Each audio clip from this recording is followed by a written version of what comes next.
1948 was, of course, a traumatic watershed in the life of the Palestinian people and, of course, of the whole Middle East, the whole Arab world.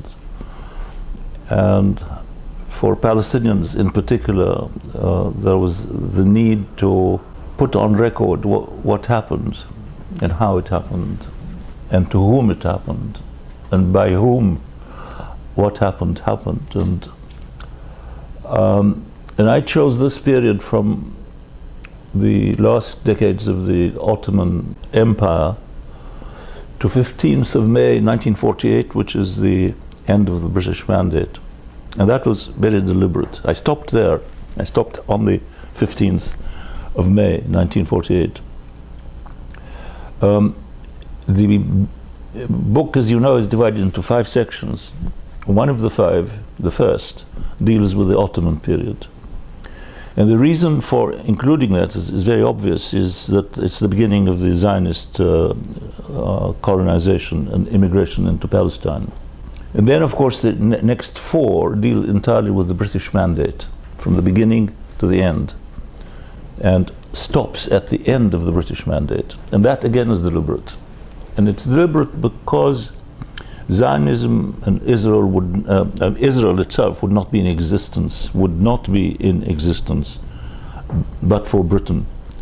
British imperial power is what established the infrastructure of the Jewish state of Israel, despite the resistance of the indigenous population, which was the vast majority.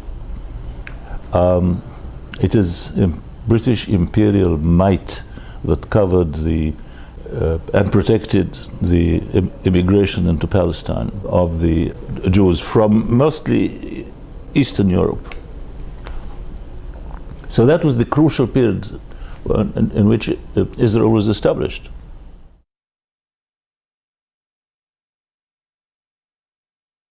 The question that I kept trying to think through was how best to present a story that is as complex, as tragic, as horrific, as also epic and painful. The actual format, it was not easy to conceive it, and it wasn't conceived overnight. It took actually years of reflection of how do you best do this? What are the components of something that is designed to fulfill this purpose? There obviously has to be a text, and then there would be visual aids. And remember, this is in the pre-digital age, you see. So the obvious things was maps, demographic maps tracing the growth of the settlements from 0 to what happened at the end. Photographs. So there'll be text, so it's a mixture of text, photographs, and maps.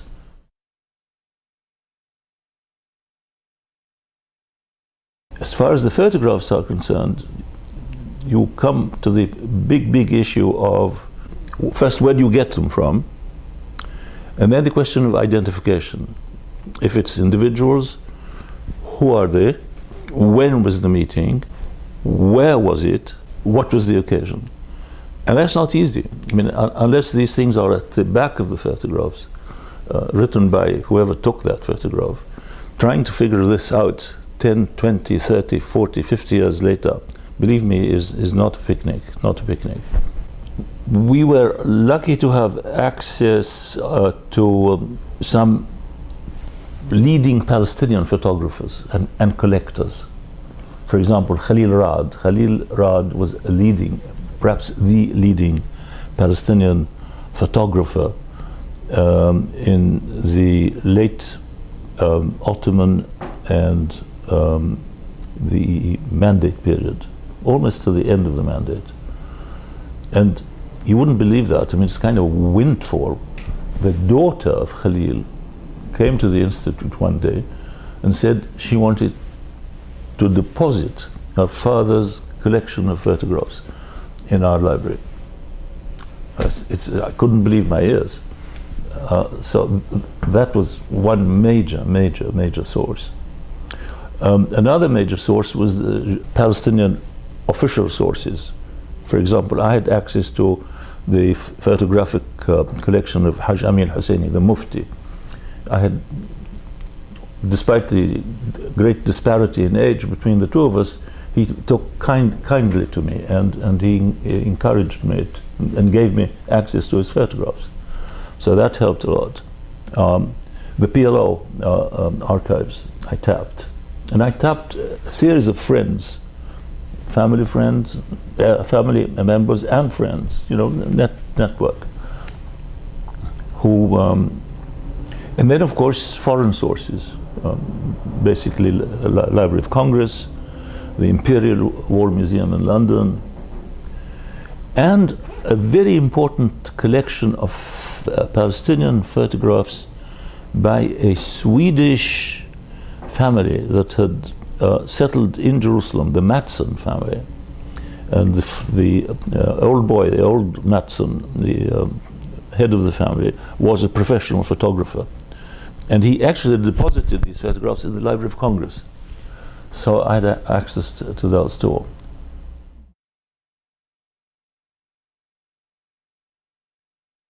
I mean, one of the purposes of this book is to refute the Zionist claim, which to this day is being perpetuated, that this was a desert and that they made it bloom. And this is absolutely not true. It's simply not true. If you look at the demographic maps which we have in the book, you will realize that the Jewish population is extremely thin on the ground, except in 3 cities: the all-Jewish city of Tel Aviv, and the mixed cities of Haifa and Jerusalem. Otherwise, they're extremely thin on the ground. And one of the main tropes, themes of the book was the very active agricultural rural population. The Palestinian rural population was healthy, vigorous, very anxious to improve themselves up, lift themselves up by the boot, and they invested a lot in education. You'd be surprised how much they invested in education. They would give the land free for the government to build schools, and then they would actually contribute labor and themselves build the school stone by stone on a volunteer basis.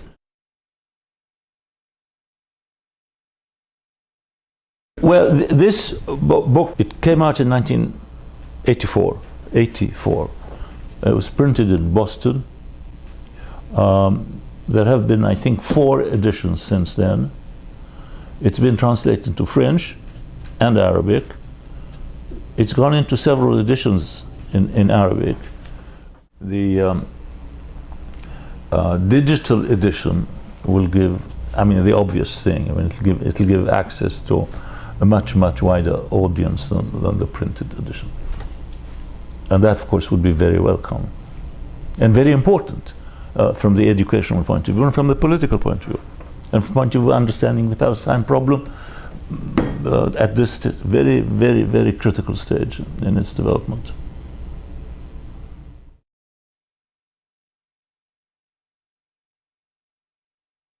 I would say that Before Diaspora is a very useful introduction to the history of Palestine, particularly to how this problem came about. It's not technical, it's not academic. It has visual aids, photographs, maps. The captions are short and to the point, and the text is also, I think, is not long-winded, economical, and the chronology is very useful too. And again, the chronology is worded in very short 2 or 3 liners. So I hate to blow my trumpet, but I really don't think there are many books, introductory books, that can compete with it.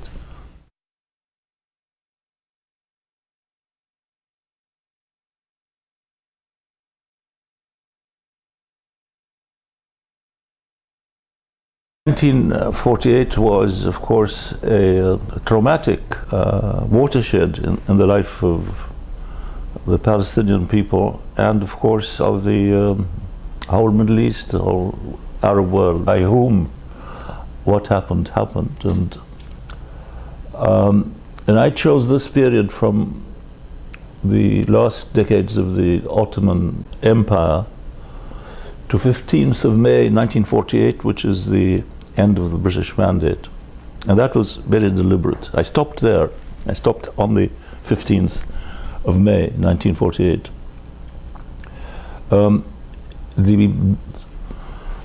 And for Palestinians in particular, there was the need to put on record what happened and how it happened and to whom it happened. And